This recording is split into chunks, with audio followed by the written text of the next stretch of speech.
Let's bring in our panel. We have Nicole Malliatakis. She is a New York State Assemblywoman. She is currently running for Congress as a Republican on Staten Island. And also with us, Democratic strategist Spencer Critchley, a former communications advisor for President Obama in 2008 and 2012. Welcome to you both.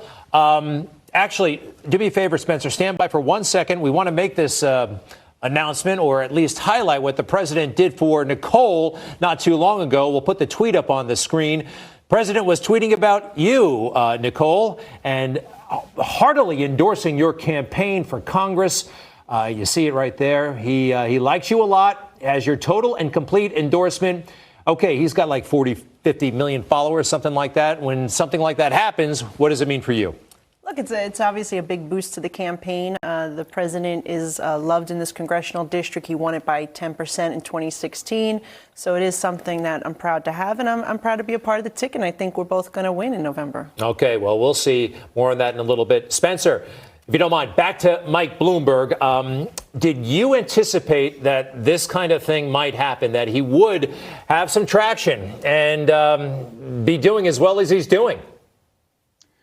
Yeah, I want to get to that in just a moment. I want to congratulate Nicole, and I'd also like to take this opportunity to endorse my good friend, another New York State Assemblyman, Michael Blake, who's also running for Congress. Okay. Not against me. All right. Well, hey, look. Not against. No, not against you. So, let us know when the president tweets about Mr. Blake. Spencer. Yeah, I think maybe it's not going to be quite so positive. Back to Michael Bloomberg. But yeah, Bloomberg, I think Bloomberg is an amazing story. And I did not anticipate this level of success, but watching it happen, it makes a lot of sense. The history of rich people entering politics is not a good one. They usually don't do well. And I think it's largely because you really can't buy an election. You can't skip the important step of building support. And as much as I don't like the role of money in politics, one thing it forces you to do is go out and meet people and ask for their support. Bloomberg, however, seems to be just a preternaturally smart person. And he's not just blowing his endless supply of money, he's spending it very intelligently. Every aspect I've seen of his campaign has just been expertly done so far. I think he's hiring really smart, creative people who know what they're doing. They're covering TV, Facebook, social media, rapid response, event design, organizing. It's just impressive all the way around. I hear open bar, seriously, at some of the events. He has spent more than $300 million so far. And possibly to his benefit, he has drawn the fire of President Trump. Here's a little bit of President Trump on his potential general election opponent. He's a lightweight. You're going to find that out. He's also one of the worst debaters I've ever seen, and his presence is zero. So he'll spend his $500 million.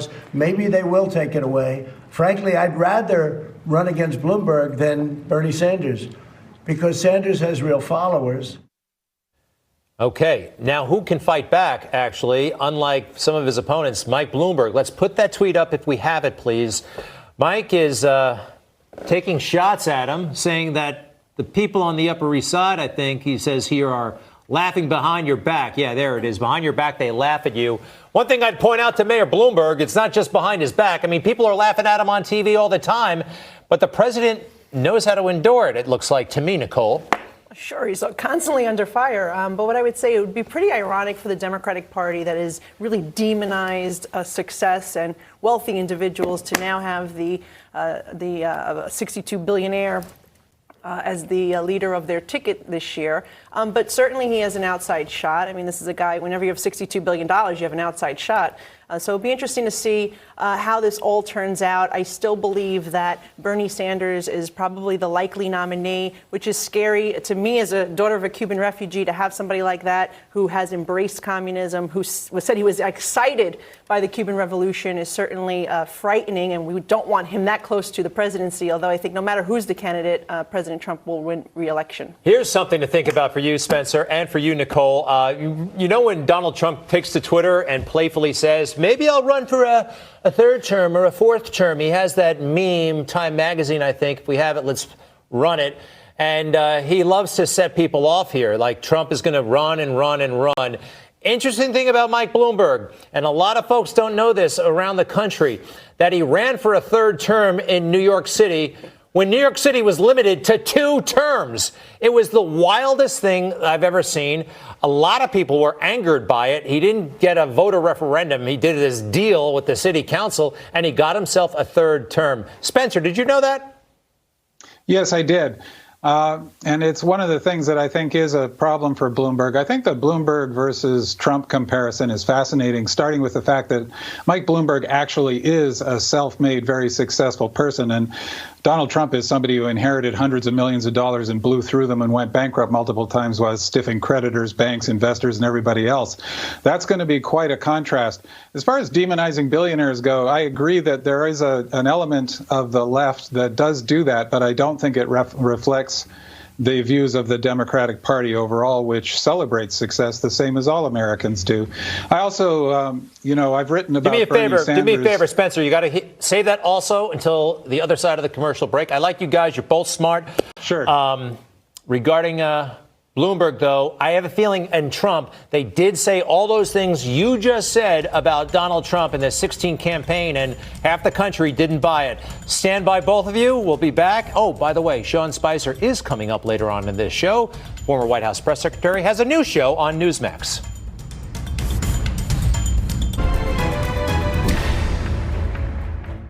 Welcome back. Joined by Republican Nicole Malliatakis, current congressional candidate. Also, Spencer Critchley did a lot of important work for Barack Obama back in 2008 and 2012.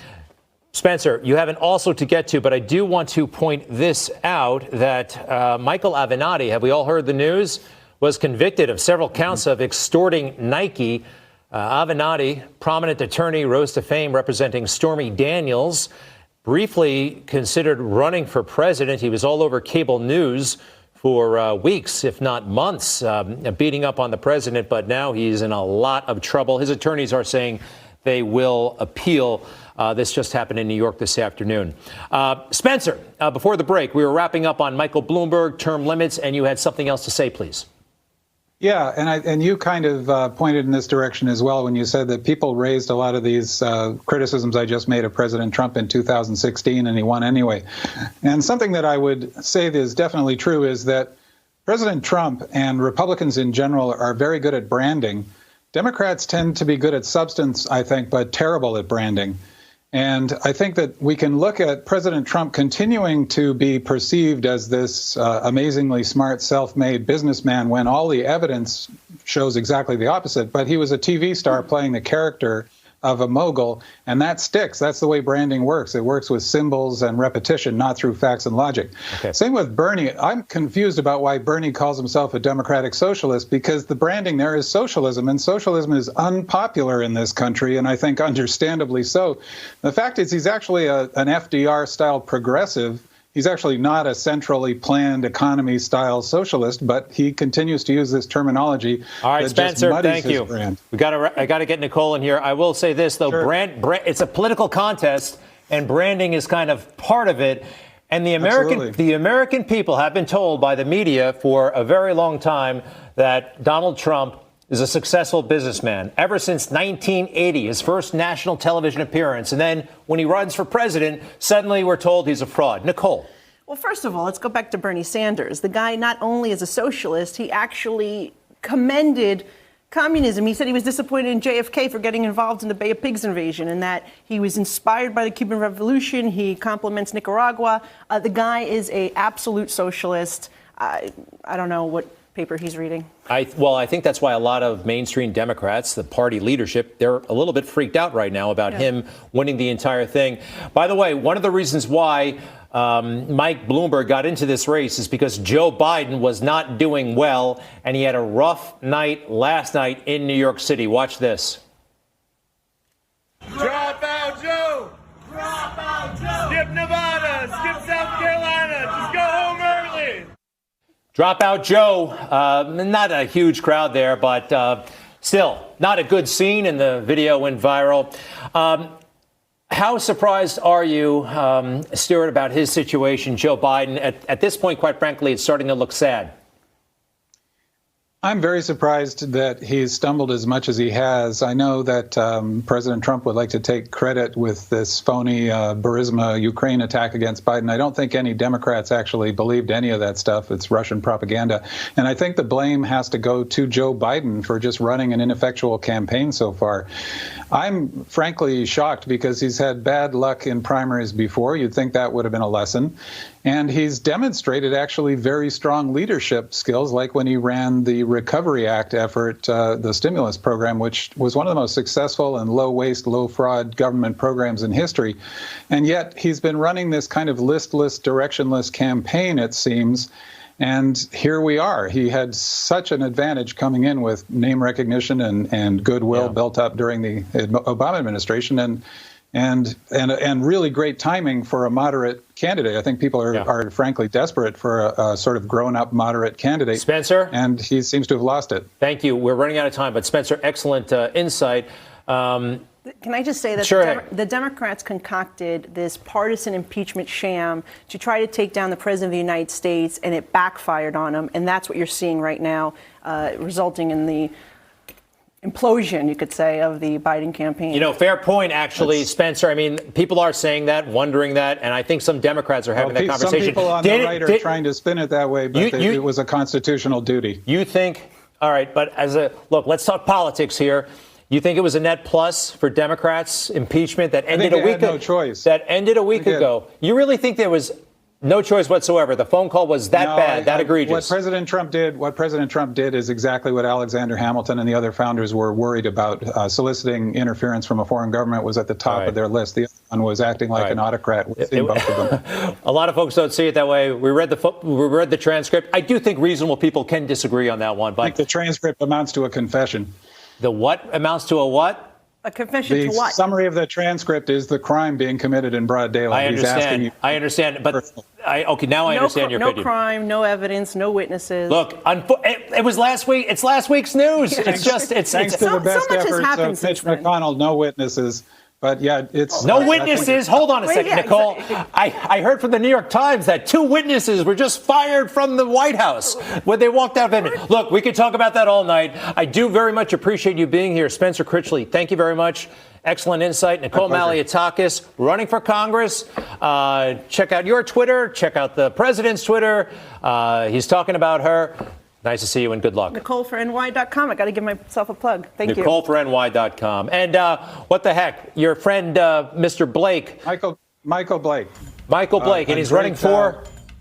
He's running for Congress as well from the Bronx. A wonderful veteran of the Obama campaign and just a terrific person. Okay. Good luck to him and good luck to you. Bipartisan.